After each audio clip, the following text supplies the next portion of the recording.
రామ జన్మభూమి అయోధ్యలో సంబరాలు అంబరాన్ని తాకుతున్నాయి. ఇప్పటికే దేశం నలుమూలల నుంచి ఎంతో మంది భక్తులు అయోధ్యకు తరలి వెళ్తున్నారు. ఆ ప్రాంతమంతా భక్తి పారవశ్యంతో రామనామం జపిస్తూ మైమర్చిపోతోంది. అయోధ్య వరకు వెళ్ళలేని భక్తులకు టీవీలలో చూసేలా ప్రత్యక్ష ప్రసారాన్ని కూడా ఏర్పాటు చేయనున్నారు. ఇప్పటి వరకు అయోధ్యకు సంబంధించి ఎన్నో వార్తలను విన్నాము. అందులో అయోధ్యకు వెళ్ళిన భక్తులకు పంచే ప్రసాదం గురించి కూడా చూసాం.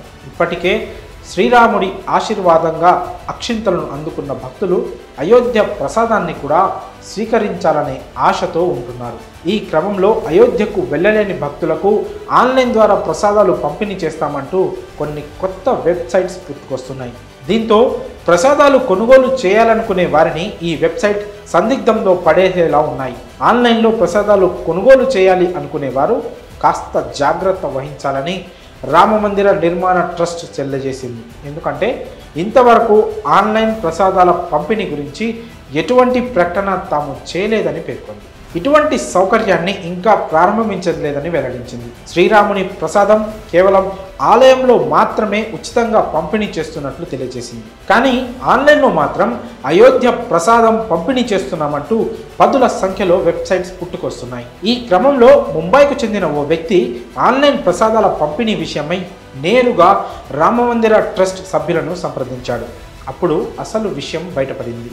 అతడు ఆన్లైన్లో తీసుకున్న ప్రసాదాన్ని అక్కడకు తీసుకొని వెళ్ళాడు. కానీ భద్రతా కారణాల దృష్ట్యా అతని ప్రసాదాన్ని సెక్యూరిటీ చెక్ పాయింట్ వద్ద ఆపారు.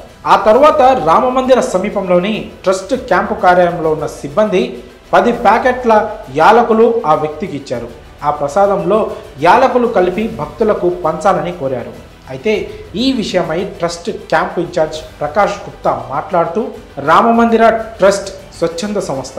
ఈ మందిర ప్రాంగణంలో మాత్రమే ప్రసాదం లభిస్తుంది. ఈ ప్రసాదం కోసం భక్తుల నుంచి ఎలాంటి సొమ్ము తీసుకోవడం లేదు. భక్తులు అప్రమత్తంగా ఉండాలి. ఆన్లైన్లో ప్రసాదం పంపిణీ చేసే విషయమై ట్రస్ట్ ఇంకా ఎవరిని ఆదేశించలేదు అని తెలియజేశారు. కాగా సామాజిక మాధ్యమాలలో వివిధ వెబ్సైట్ నుంచి రామమందిరం ప్రసాదం ఉచిత హోమ్ డెలివరీ అని చెప్తున్నారు. మరి కొంతమంది దీనికి కొంత అమౌంట్ కూడా ఛార్జ్ చేస్తున్నారు.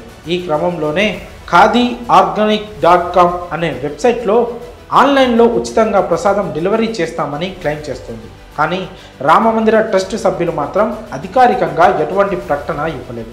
కాబట్టి ఆన్లైన్లో ప్రసాదాలు కొనుగోలు చేయాలి అనుకునేవారు కాస్త జాగ్రత్త వహించండి. మరి ఈ విషయంలో మీ అభిప్రాయాలను కామెంట్స్ రూపంలో తెలియజేయండి.